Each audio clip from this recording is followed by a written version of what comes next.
Bienvenue à la 5e édition de notre émission Le Point Gaming. Bienvenue à vous ici et bienvenue chers auditeurs, car oui, nous sommes en live sur Twitch. Je m'appelle Yann et ce soir je serai votre animateur et on aura le plaisir d'animer cette édition qui portera sur le game design. Avec quelques collaborateurs, on a eu le plaisir de monter cette initiative One Point Gaming il y a maintenant presque 3 ans. Et on propose des tournois sur des jeux, des interventions sur la scène e-sport et également des émissions ludiques comme celle-ci. Aujourd'hui, celle-ci portera sur le game design et j'ai l'honneur d'avoir plusieurs intervenants avec moi. Et on va parler, échanger ensemble, à l'image d'une table ronde finalement. Et sans plus tarder, je vais laisser les invités se présenter à tour de rôle. Jade, si tu veux bien commencer, une présentation en somme toute simple, nom, prénom, métier, euh, tout ce que tu jugeras susceptible d'être intéressant. Alors de manière succincte, je m'appelle Jade, enchanté. Je suis game designer aujourd'hui pour un groupe qui s'appelle 52 Entertainment et je travaille sur un pan de jeu qui s'appelle Casual Evergreen, c'est-à-dire c'est des jeux dont le concept est prouvé depuis longtemps, du style domino, échecs, poker, bridge. Et aujourd'hui, je suis spécialisé dans ça. Voilà, je pense que dans les prochaines questions, on pourra plus détailler et je laisse la parole à mes collègues. Je m'appelle Manon. Je travaille pour un escape game. Je suis chargée de projet événementiel et game designer. Je travaille pour l'escape game Gamescape, qui est à Paris. Et du coup, je suis sur la création de jeux et aussi parfois un petit peu l'animation. Bonsoir à tous. Moi, je m'appelle Tristan. Je joue à domicile ce soir parce que je fais partie de OnePoint. Je suis directeur créatif, expert sur les expériences immersives et j'interviens aussi en game design auprès de nos clients quand il y a des besoins spécifiques au jeu en règle générale. Je suis super content d'être avec vous. Eh ben super, merci d'être là en tout cas. On est content de vous recevoir. Et pour débunker un peu déjà tout ça, parce que le terme de game design, c'est un peu un mot valise, un peu un mot fourre-tout derrière lequel on peut cacher plein de notions, plein de concepts différents. Et c'est la raison pour laquelle aujourd'hui, on a décidé de recevoir 3 intervenants qui sont liés de près ou de loin au game design, mais avec des métiers tout à fait différents, mais très connexes. Donc avec jeux vidéo, avec de l'expérience client, mais avec de l'escape game, des choses beaucoup plus physiques. Et aujourd'hui, on va commencer par une question un peu plus très très simple, pour donner un peu votre propre définition du game design. Et au-delà du fait qu'aujourd'hui le game design c'est des mécaniques de jeu, une manière de penser un peu l'expérience, des comportements. J'aimerais bien un peu vous inviter à donner votre propre définition et puis me dire un peu ce que vous pensez d'une expérience de jeu réussie aujourd'hui. Si quelqu'un quelqu'un veut se lancer en premier. Je pourrais commencer par rapport à moi, du coup. Par rapport déjà à qu'est-ce qu'une expérience réussie en soi, pour nous en tout cas, c'est une expérience où les joueurs sont immergés et jouent. Jouent et vivent des choses dans cette expérience-là qui font qu'ils s'engagent. L'expérience peut être très différente et donc du coup, on n'est pas dans du parfait, on n'est pas des puristes en fait. On cherche plus à créer la satisfaction. Et la responsabilité du coup que le concepteur a, c'est de gérer la fluidité de l'expérience, que le joueur ne soit pas perdu. En termes d'interaction, c'est de gérer le rythme de la progression et donc la difficulté pour qu'il soit challengé et qu'il s'ennuie pas. Mais c'est aussi gérer ce qu'on appelle des fois la valeur perçue et donc la satisfaction des moments forts, donc des moments où par exemple tu vas vaincre un ennemi qui est un peu dur, mais aussi d'en rendre pas très satisfaisant les moments plus banaux. Et c'est cet écart de valeur qui fait que tu crées du contraste et donc des émotions. Je ne sais pas si c'est clair. C'est clair, ça Voilà. répond tout à fait à la question. Voilà. Et si je peux te renvoyer l'ascenseur, Manon, sur la partie escape game, est-ce que tu as une vision qui est différente? Moi, il y a vraiment le côté, en plus, des fois, je suis sur l'animation aussi, donc je vais voir les joueurs en direct.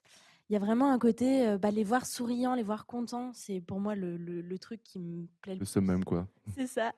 Et il y a vraiment un côté, j'ai envie que ce soit quelque chose qui soit assez accessible à différentes personnes. On travaille beaucoup avec des entreprises, on fait beaucoup de team building et inévitablement, il y a pas mal de gens qui sont là, qui n'ont pas hyper envie d'être là. Et réussir à un petit peu rattraper ces gens-là, que ces gens-là, ils n'ont pas envie d'être là, mais au final, ils s'amusent, ils ont passé 1 heure, 90 minutes, où ils se disent bon, finalement, c'était bien, j'avais pas envie d'être là, mais on s'est bien amusé. Pour moi, c'est un peu le top. Et pareil, si les gens viennent en famille, ça peut être des gens de générations différentes où tout le monde ne connaît pas forcément. Et que en fait, même ceux qui ont peur ou qui n'ont pas envie d'être là et dont c'est pas trop le truc, c'est que ces gens-là s'amusent et que ça leur donne envie de continuer. Pour moi, c'est top. C'est le Graal, quoi. C'est ça C'est que ça. t'attends. Ok. Et Tristan, toi, côté plus l'approche un peu plus conseil, du coup. Bah, en fait, c'est intéressant parce qu'on va retrouver des choses qu'il y a aussi chez mes collègues.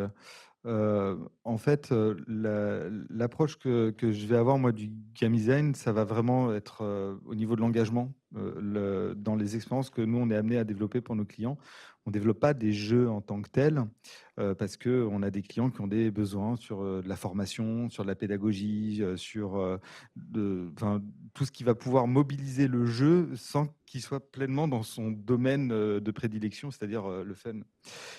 Donc, le problème qu'on va avoir, c'est vraiment de s'intéresser à l'engagement et aux mécanismes qui nous permettent de générer de l'engagement. Et c'est là où c'est intéressant aussi ce que dit Manon, c'est que j'ai aussi des utilisateurs, moi, qui n'ont pas forcément envie de jouer et qui se retrouvent là parce que leur entreprise nous a acheté un jeu pour passer de la formation et eux, ils se retrouvent à devoir faire cette formation et être dans un jeu alors que ils sont peut-être pas le public, ça les intéresse pas Tu forcément. dois gérer des gens qui sont réfractaires. Exactement. Donc, notre manière de vivre le game design ici, ça va vraiment être d'aller travailler le jeu dans ce qui peut nous apporter de l'engagement, de l'immersion aussi. C'est vraiment ça aussi qui nous intéresse.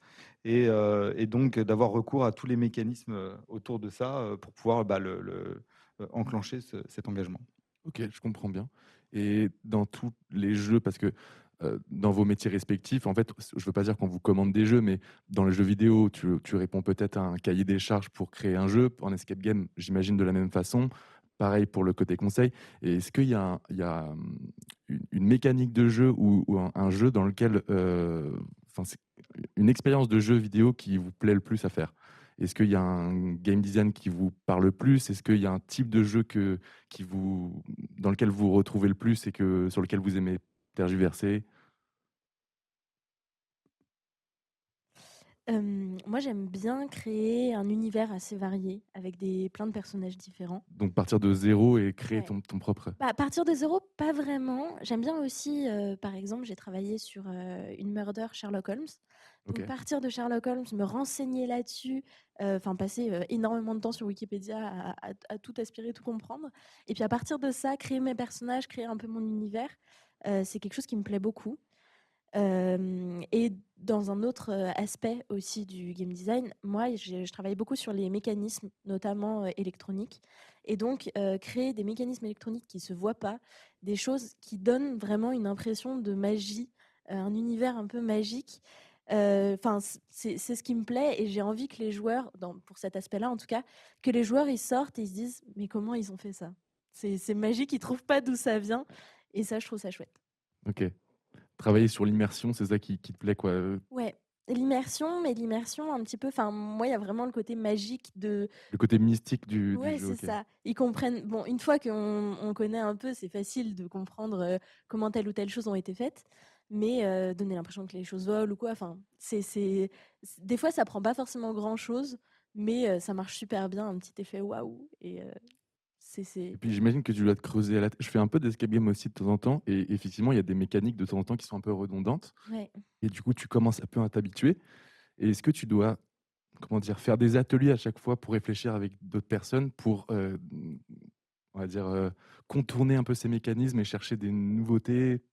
Forcément, bah, c'est un peu inévitable que la plupart des mécanismes, bah, ça va être un peu les mêmes partout parce que c'est ce qui est le plus accessible à faire. Mais c'est vrai qu'essayer de faire en sorte que ce soit fait, même si on réutilise les mêmes choses, que ce soit fait de façon un peu innovante, parfois avec un habillage, un peu de décor, etc., qui donne l'impression, enfin qui donne pas l'impression aux gens qu'ils ont déjà vu ça 100 fois. C'est un certain exercice de travailler là-dessus, ouais, c'est sûr. Merci. Jade, est-ce que toi, il y a des types de jeux que tu aimes plus, enfin, sur lesquels tu aimes plus travailler? Je dirais pas forcément type de jeu, mais plus des challenges de conception qui m'ont plus stimulé.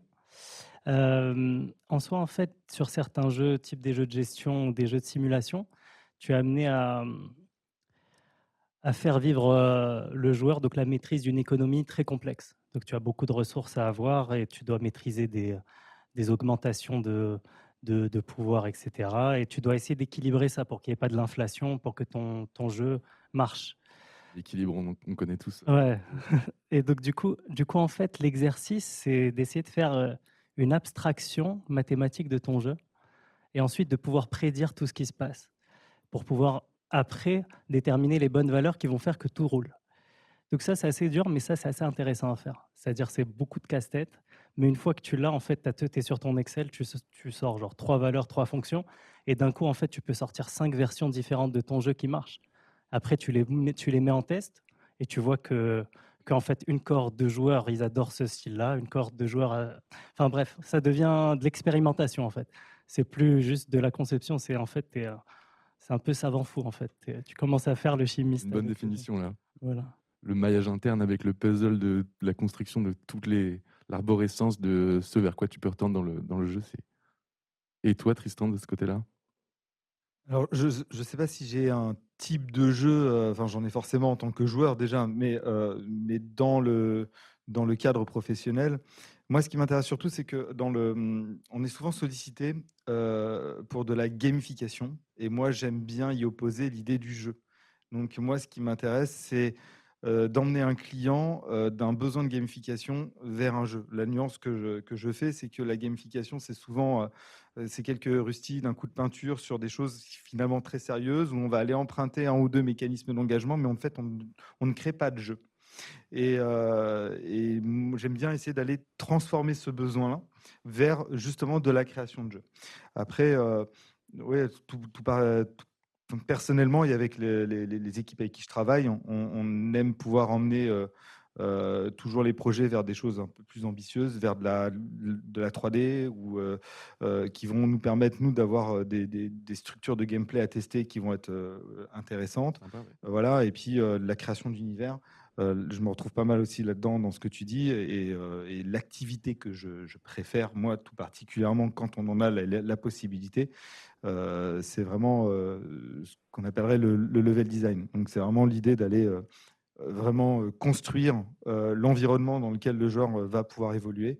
Ça, c'est vraiment le truc qui, moi, me botte le plus. Ok, donc pas seulement lié c'est vraiment toute l'expérience à 360 que tu aimes bien créer. C'est pas juste le visuel qu'on va avoir, c'est tout ce qui va être Alors, après, il y a aussi que on est, nous, dans une situation de production qui fait qu'on est forcément en équipe très réduite. limité. Ouais. Voilà, comme on n'est pas un studio, enfin OnePoint a 1000 autres activités, on est plus une équipe dédiée à ce type de. Donc on a un peu ce côté, on peut aller d'un outil à l'autre. Il y a le côté un peu couteau suisse aussi par moment de l'équipe qui va pouvoir gérer différents types de situations ou de challenges techniques parce qu'on est en équipe resserrée. Ok. Et ben, merci à vous pour vos retours. Ce qui est intéressant dans le fait d'avoir des profils qui sont différents, mais encore une fois connexes dans leur métier, c'est qu'on a des avis qui sont complètement différents, mais il y a quelque chose qui est lié. Et moi, j'entends des notions un peu d'engagement, de création. Vous avez des profils créatifs, du coup, de par la nature de votre métier. Et en fait, je pense que dans le game design, on a cette volonté de vouloir créer quelque chose chez le joueur, une émotion, un sentiment.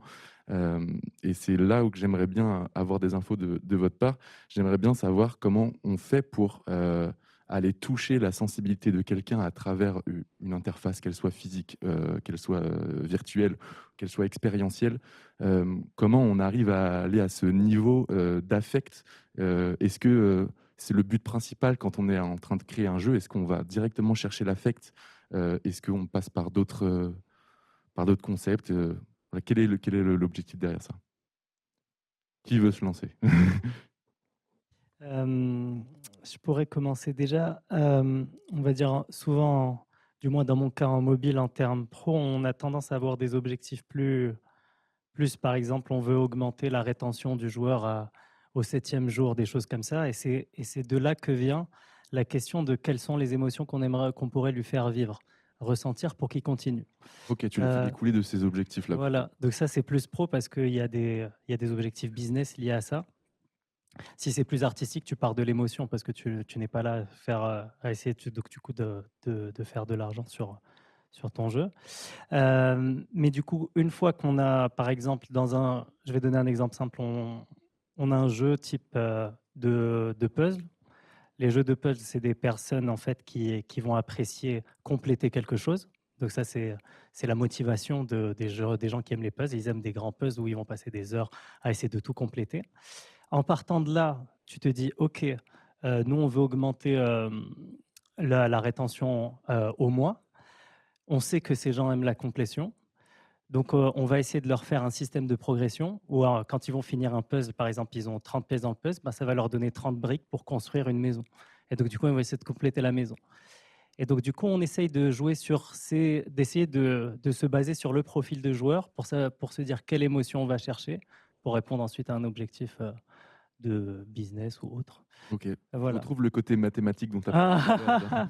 Ça, c'est en macro, je le dis pour expliquer. Voilà. Après, en détail, c'est plus, on va dire, on va essayer d'utiliser différentes techniques. On va essayer de créer de la frustration ou de la satisfaction, etc., etc. Créer de la frustration. Ok. Ouais, on peut. Après, bon, je pense que je vais pas essayer de monopoliser Je pense que c'est pareil le côté temps. Manon. Escape Ouais. Game, on parle de créer des expériences, créer de l'émotion, créer des frustrations. Je pense que tu retrouves ça aussi dans les formats physiques que sont les escape games. Je pense que oui, bah forcément. L'idée, c'est quand même de créer le moins de frustration possible. Mais quand je t'entends parler, il y a une grosse différence, moi, que j'entends entre ce qu'on crée nous. C'est que moi, c'est des expériences qui sont très courtes.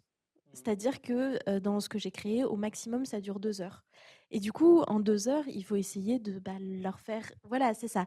Il y a des émotions à leur faire vivre et ça va être des émotions un petit peu intenses, du coup, parce que c'est tout d'un coup, quoi. Et donc, on n'a pas non plus trop le temps d'installer ces émotions-là. Et il faut qu'elles soient un petit peu fortes. Et quand il ressort, qu'il y a un peu un côté oula, maintenant, il faut que je redescende. Moi, ce que j'ai un peu envie de dire par rapport à cette histoire d'émotion, bon, c'est évidemment pour moi se mettre à la place des gens. Mais ça a été une grosse difficulté pour moi de me rendre compte de ça, enfin d'arriver à me mettre à la place des gens, mais pas trop non plus. C'est-à-dire que tous les joueurs vont pas être moi. Et donc, C'est vrai. tous les C'est joueurs, tous les joueurs vont pas avoir les mêmes, vont pas réagir aux mêmes choses que moi, vont pas avoir les mêmes centres d'intérêt que moi. Et puis, on fait des jeux aussi pour les enfants. Tout à l'heure, je disais, on fait des jeux pour des team building. Donc, ça va être des objectifs très différents. Donc, je trouve que pour ça, ça passe vachement par l'empathie, mais en même temps, savoir faire un pas en arrière pour se séparer de ça un petit peu et essayer de faire quelque chose qui est peut-être un peu plus global et qui est un peu moins empathique. Voilà. Ok. Je vais beaucoup dire ok parce que je ne peux que accepter ce que vous dites. Tristan. Ouais, en fait, c'est hyper intéressant parce qu'il y a une vraie vision du temps. En fait, on parle dans l'engagement, mais en fait, on a d'un coup des expériences qui vont nous engager sur plusieurs jours. Toi, tu parles de 2 heures. Tu avais l'impression que c'était court, mais nous, on fait des expériences encore plus courtes. Et nous, parfois, on va engager sur un jeu qui va être sur 5 sessions de 15 minutes. Et c'est pas plus parce qu'on va être dans le cadre d'entreprises, de formations qui sont poussées en individuel, des gens qui doivent se connecter et puis ils ont 15 minutes devant eux, ils doivent faire le jeu. Donc, par exemple, ce rapport à la frustration, chez nous, il est évacué absolument. Parce qu'on ne peut pas jouer avec la frustration. Quand on a 15 minutes pour embarquer quelqu'un, le premier moment de frustration, c'est le moment où tu as cassé le jeu, tu as perdu les gens. Donc, en plus, on a des enjeux pédagogiques. Il faut en même temps embarquer les gens et en même temps leur faire apprendre, en même temps qu'ils vivent quelque chose. L'adhésion est plus forte que de ton côté. Donc, nous, les ressorts qu'on va utiliser, mais qui existent par ailleurs, on parlait d'environnement et j'imagine que il y a aussi une dimension créative, visuelle qui est forte aussi dans ton travail. Nous, c'est là-dessus qu'on repose aussi principalement. C'est les enjeux de direction de direction artistique et de direction créative. Il faut absolument qu'au moment où on lance l'expérience, la personne, en quelques secondes, comprenne qu'elle n'est pas sur un e-learning habituel, ne serait-ce que parce que ça fait déjà quelques secondes qu'elle voit quelque chose qu'elle n'a pas l'habitude de voir ou qu'elle aurait vu dans un cadre qui est complètement différent, qui est celui du divertissement. Donc c'est là-dessus que nous, on pousse à fond ou le plus possible l'effort. Et d'ailleurs, c'est ce qui, je pense, nous différencie pas mal de pure players autour du serious game ou de choses comme ça, où souvent cette dimension, elle est un peu plus pauvre. C'est la vision qu'on essaie de porter ici, c'est de mettre l'effort le plus possible sur cette perception. Ok. Encore une fois, vous pouvez les noter, hein, il y en aura certainement plusieurs. Je trouve ça super intéressant de parler d'émotions, de sentiments, parce que même à titre personnel, quand je joue, c'est ce qu'on recherche en premier, et on a des sensibilités qui sont toutes différentes.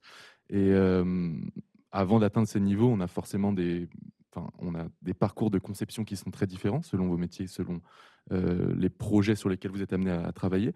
Et j'aimerais bien qu'on parle un petit peu, qu'on fasse un petit focus sur cette partie un peu, disons, technique, on va dire les coulisses de vos métiers respectifs. Parce que même s'ils sont connexes, encore une fois, les démarches vers lesquelles vous vous êtes amené à construire et à concevoir une expérience de jeu, elles vont être différentes. Et c'est ça qui nous intéresse aujourd'hui ce soir. Donc j'aimerais vous poser la question de savoir comment vous êtes amené à travailler l'inspiration et la créativité. Est-ce que c'est des choses, vous faites des ateliers avec plusieurs gens tout seul? Est-ce que vous cherchez de l'inspiration sur Internet, sur ce qui se fait, question ouverte? Qui prend la perche de cette première question? Moi, il y a plusieurs choses qui peuvent être séparées, je trouve, là-dedans. Pour tout ce qui est parti, si je commence par exemple pour les décors, parce que du coup, moi, ça compte vachement.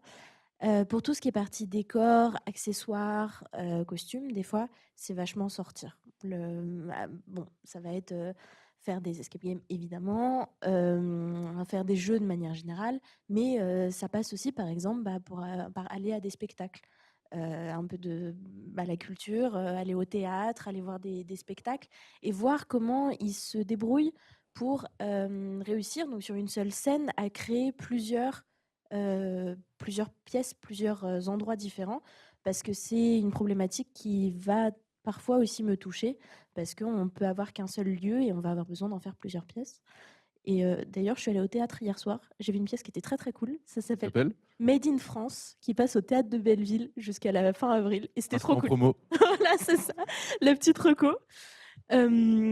Donc pour moi, il y a vachement ce truc-là typiquement aller voir une pièce et puis me dire ah ouais, j'adore le fait qu'ils aient fait ça, trop fort. Il y a 5 acteurs, 30 persos. C'est trop cool qu'ils aient réussi à bien montrer que tel perso, c'est tel perso, juste en changeant un truc dans les accessoires. L'autre truc, ça va avec ce que je disais tout à l'heure, c'est-à-dire beaucoup me renseigner sur la période, parce que nous, on travaille pas mal au travers de périodes. On a une salle qui est sur Arsène Lupin, par exemple. Donc, ça va être regarder un petit peu ce qui se passe à ce moment-là, peut-être mettre un petit peu des petites refs à d'autres choses qui se passent à peu près à la même période, parce que c'est rigolo. Et enfin, la dernière partie, qui est pour la partie très accessoires et mécanismes, j'avoue, je consomme beaucoup les réseaux sociaux. À juste titre, comme tout le monde. Voilà. Peut-être du chat GPT? Oui et non. Pour moi, c'est pas la partie inspiration.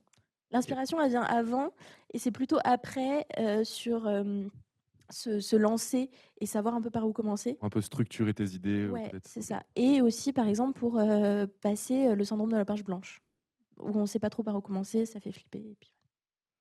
Je sens que tu as envie d'interagir. Oui, alors, moi j'ai une réponse qui est terriblement pragmatique, parce que nous on travaille avec de la commande. Donc on travaille avec un scope, avec un périmètre et en fait avec un budget.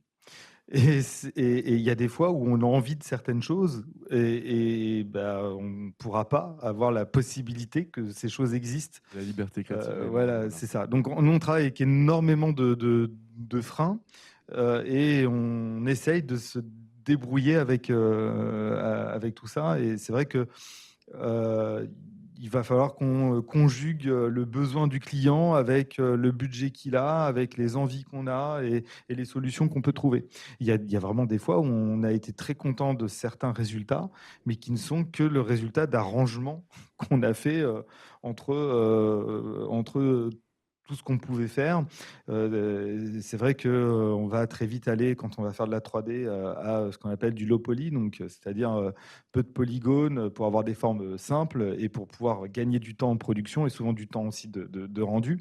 C'est pas toujours moi, tout personnellement, j'aime pas du tout le low poly.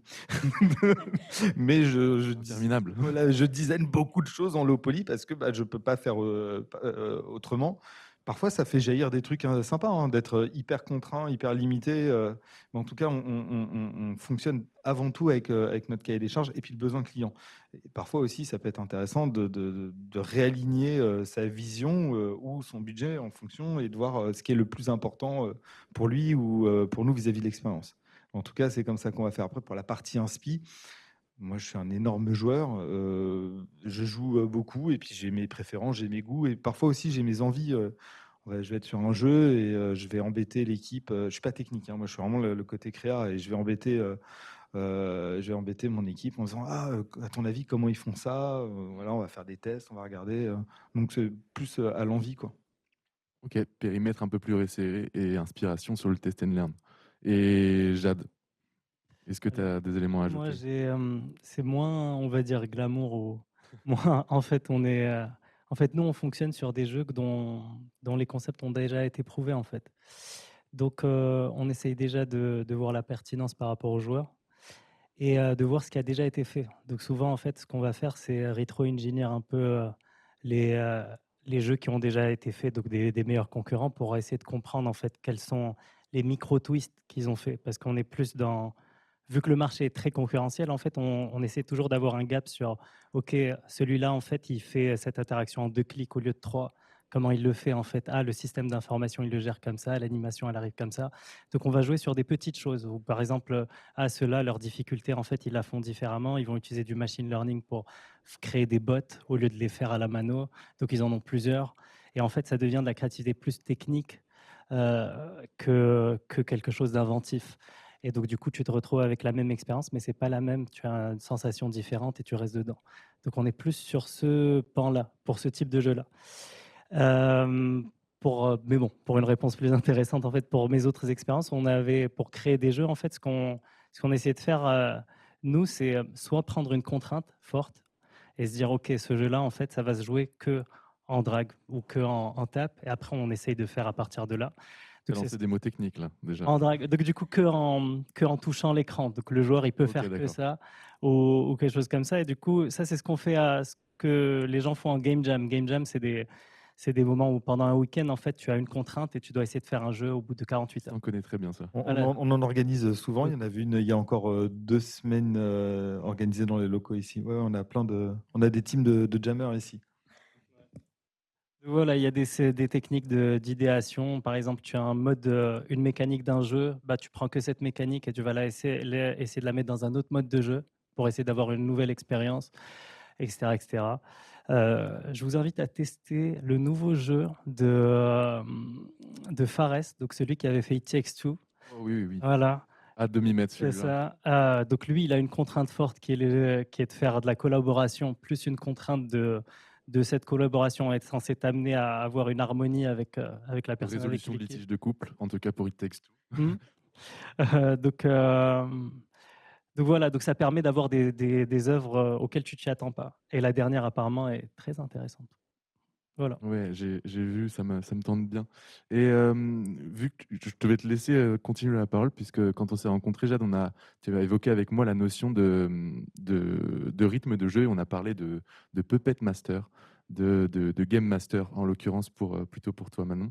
Et je voulais savoir, dans le processus de création, quelle est la place, quelle est la part de l'importance du rythme? Du rythme. En fait, peut-être c'est comment je vois ou comment on me l'a appris. Le jeu, en fait, si tu le vois comme, on va dire une métaphore, comme une partition de musique, tu pourrais dire que chaque note, en fait, c'est un obstacle.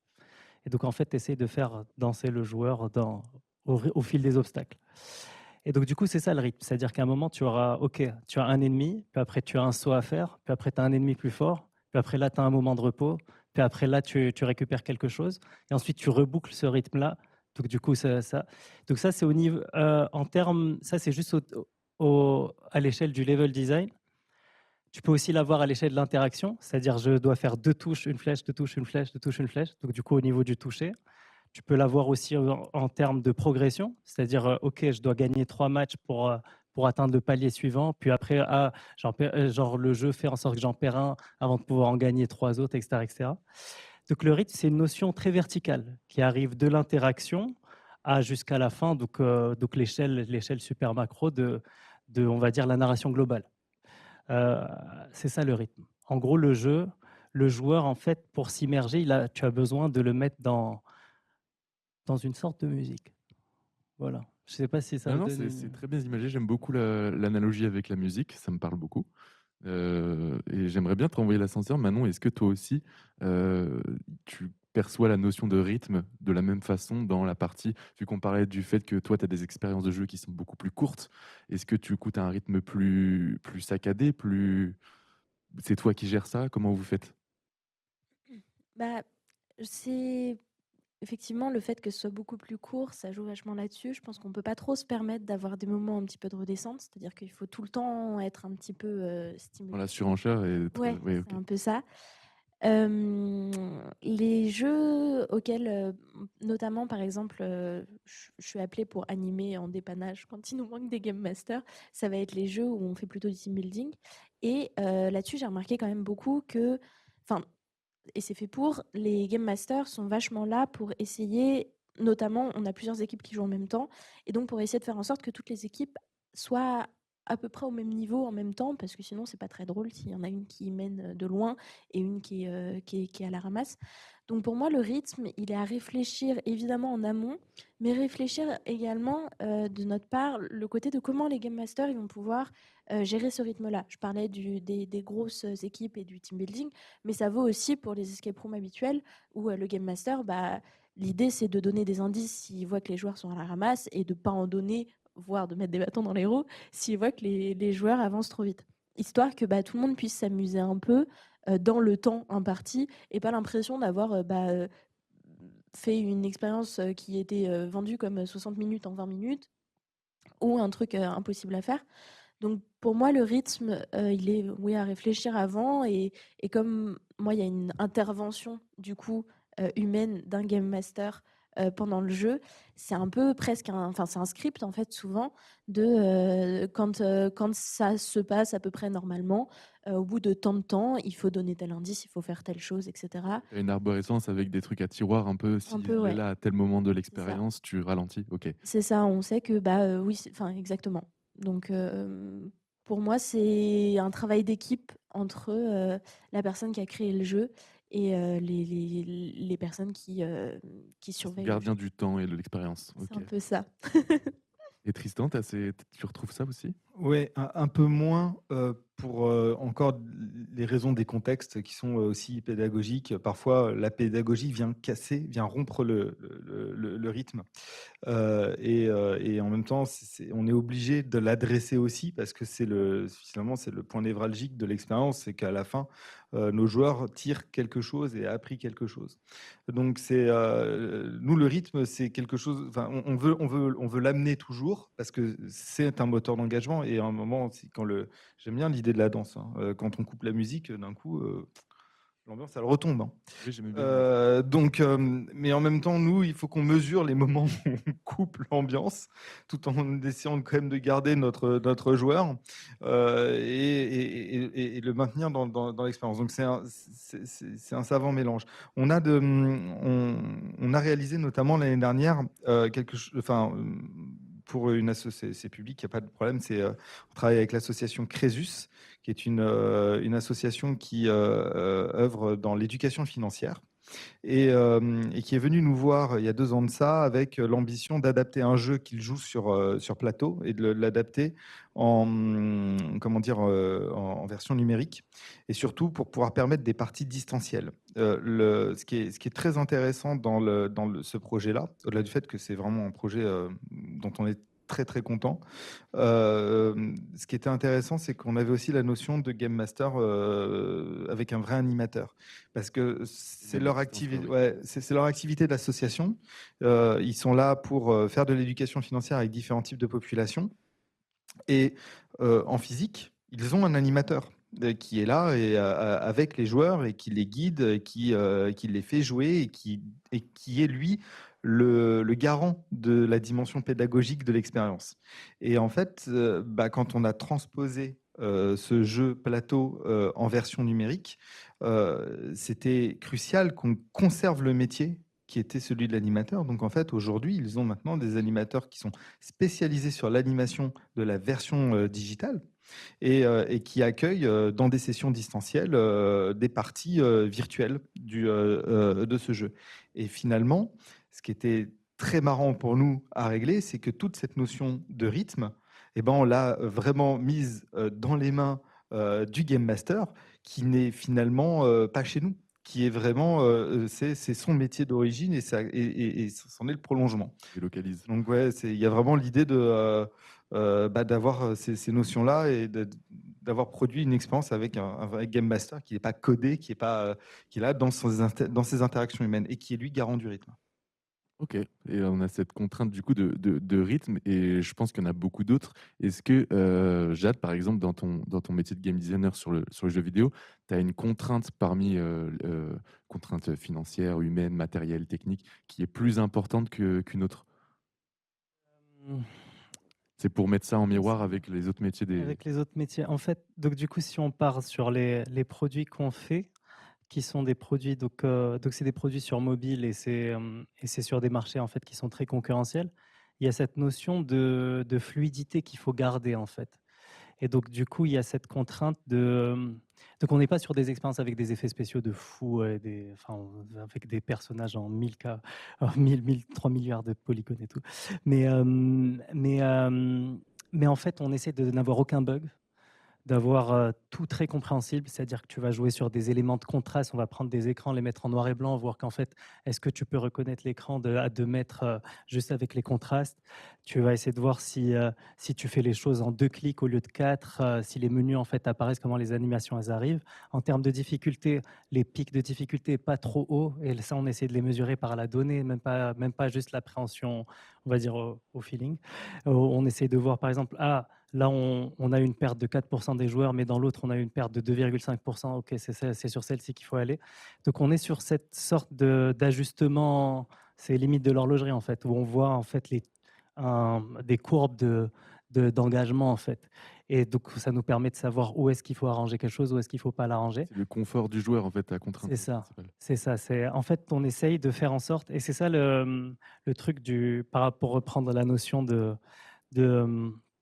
donc en fait, de Puppet Master, quand on disait ça, en fait, comme le joueur ici, en fait, il contrôle quelque chose, il faudrait que la chose soit parfaitement contrôlable. Si par exemple je joue aux échecs en vrai, la pièce, je la prends, je la pose, elle va rarement se casser dans mes mains et le board, il va rarement disparaître ou quelque chose comme ça. Faut pas que ça arrive en mobile. Voilà. En gros, c'est ça l'idée. Et donc du coup, nous, on doit être garant de ça au maximum, à tous les niveaux, que ça soit au niveau de la fluidité, mais aussi au niveau de la difficulté, etc., etc. C'est ça la contrainte principale, on va dire. Ok. Manon, tu te retrouves aussi là-dedans, ou tu as des contraintes qui sont plus déjà humaines, parce que tu es en direct avec des gens? Ouais. Bah, c'est rigolo parce que j'avais vraiment envie de rebondir sur le dernier truc que tu as dit, où quand tu déplaces une pièce, tu as peu de chances que la pièce elle casse ou que, que ça disparaisse. Chez nous, tu as des chances que ça casse parce qu'on a beau dire aux joueurs ne forcez pas, ils vont toujours forcer. Donc il y a une grosse contrainte de solidité parce que les choses vont être faites de façon répétée, répétée, répétée, répétée. Et le fait est que dans la vraie vie, quand les choses sont faites de façon répétée, elles s'abîment.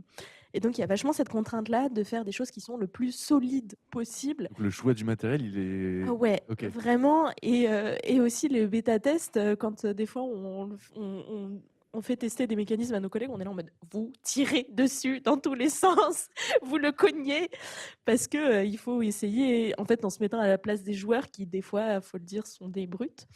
euh, il faut prévoir quelque chose qui est très solide. Et au-delà de la solidité, c'est la réparabilité. C'est-à-dire que prévoir des choses qui vont facilement être démontées, démontables. Parce qu'on a notamment actuellement, on est appelé toutes les semaines, enfin avec un collègue, parce que nous on fait un peu de tout. Toutes les semaines, on est appelé sur la réparation d'une des salles. Et à force de faire des trous dans les trucs, c'est devenu du gruyère. Donc on est un peu traumatisé par ce bout de bois qui ressemble à un gruyère. Donc la réparabilité, réfléchir à des choses qui sont super facilement démontables, remplaçables, commandables, c'est hyper important. Moi, je pense que c'est une des plus grosses contraintes. Et puis après, il y a les contraintes qui sont plus classiques, que j'imaginais déjà avant.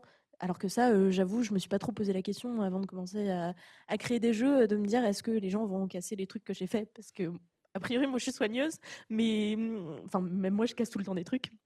Et c'est pas le cas de tout le monde.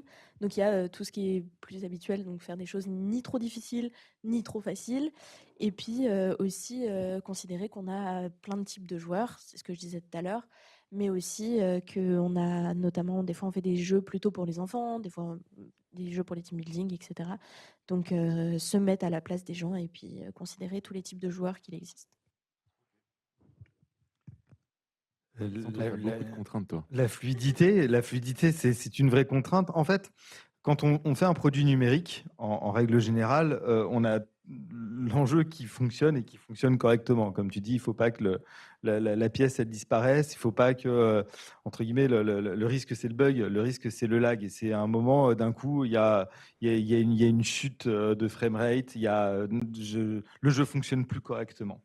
Donc, il y a 1000 manières de pallier à ça. Et en règle générale, dans l'industrie globale du jeu vidéo, on maîtrise globalement l'environnement sur lequel on développe les jeux. Je dis n'importe quoi, un jeu qui sortirait en exclusivité sur une console, l'éditeur, enfin le développeur, au moment où il a travaillé son jeu, il connaît l'environnement dans lequel le jeu va être déployé. Il connaît globalement les proportions, le ratio d'écran sur lequel il travaille. Nous, le problème, c'est que chaque projet, on change d'environnement, on ne connaît quasiment jamais correctement les environnements sur lesquels on déploie. Ni la manière dont ça va être utilisé. Forcément, comme on est dans des cadres où on va déployer ça sur des parcs informatiques de clients, on ne connaît pas les usages. Il y a toujours quelqu'un qui va ouvrir son navigateur dans une dimension ou une autre. Et autant sur de l'applicatif, voilà, on sait très bien maîtriser des règles d'adaptabilité de l'écran. Voilà, on connaît le responsive ou des choses comme ça. En jeu, c'est très complexe. C'est un vrai casse-tête. Et par exemple, on a eu, nous, l'année dernière, on a travaillé, cette fois-ci, lui, je ne peux pas le citer, pour une grosse entreprise qui travaille avec des marins. Et on a fait jouer un jeu à plusieurs centaines de collaborateurs de cette entreprise. Sur une expérience où ils étaient tous à distance et pareil, ils devaient jouer ensemble, voilà, et se connecter. On s'est retrouvé à devoir déployer ce jeu sur un LMS. Donc c'est un système qui centralise de l'information qu'on ne connaissait pas, qui était propriétaire c'est le client qui en disposait.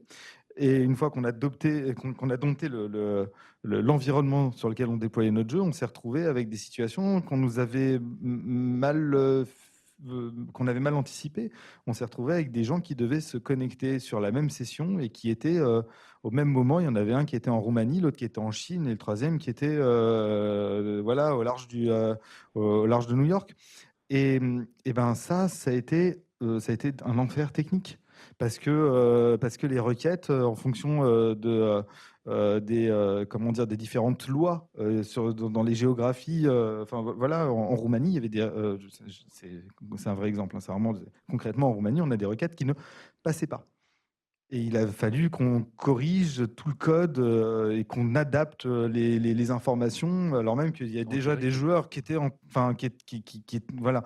Donc nous, notre vrai souci, c'est que garantir cette fluidité, c'est un enfer technologique. Et en vrai, c'est ça aussi qui rend les trucs souvent intéressants. Parce que quand on arrive à faire ce genre de choses, on est très content après. Le challenge là. Mais voilà. Est-ce que je peux rebondir là-dessus? Évidemment. Il y a le côté imprévisible, je trouve. Je me demandais un peu quel était votre avis par rapport à ça. De imprévisible, on a beau essayer de tout prévoir, les gens vont forcément faire un truc qu'on n'a pas prévu.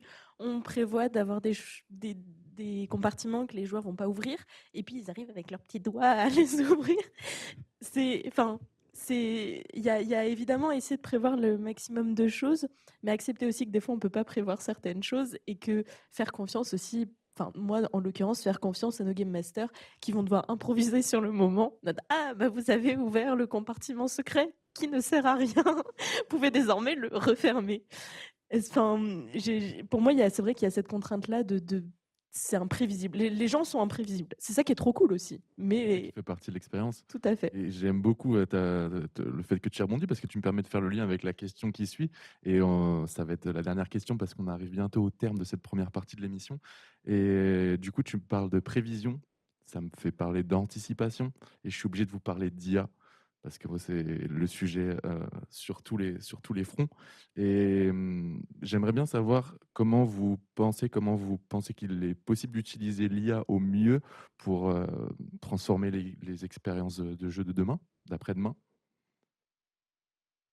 Moi, je pourrais rebondir directement sur déjà les prévisions. En fait, un des trucs qu'on peut faire, c'est avoir un bot qui joue beaucoup à ton jeu pour déceler tous les bugs. Donc déjà, il y a des choses comme ça où on utilise l'IA donc pour pouvoir avoir une application plus sécure sans avoir à avoir une armée de QA testeurs qui vont passer je ne sais combien de temps. Donc il y a des choses comme ça qui se développent.